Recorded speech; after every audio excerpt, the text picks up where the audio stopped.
C'est un peu la revanche d'une scientifique sans laquelle les vaccins contre le Covid-19 n'auraient pas vu le jour.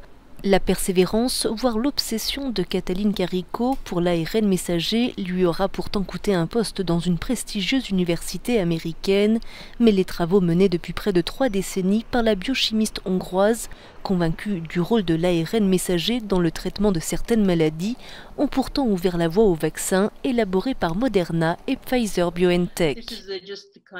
C'est incroyable, quand je pense à l'énergie que j'y ai consacrée depuis des années, depuis les années 90, en essayant de convaincre que l'ARN messager pouvait avoir des vertus.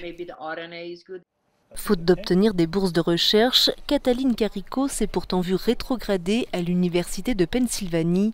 Elle a mené son combat malgré l'absence de reconnaissance. Il est important que la science soit soutenue à de nombreux niveaux, parce qu'on ne sait jamais ce qui peut arriver. Nous avons déposé le brevet, mais nous ne voulions pas le faire au départ. Et on nous disait que si on ne le faisait pas, personne ne passera au développement. En 2005, la biochimiste est parvenue à introduire des modifications dans la structure de l'ARN, mieux tolérée par le système immunitaire. 10 ans plus tard, elle a trouvé la technique pour introduire l'ARN dans les cellules humaines. Réfléchissez bien et au final, vous devez vous demander « que puis-je faire ?» parce qu'ainsi vous ne gâchez pas votre vie et vous ne focalisez pas sur le regard des autres.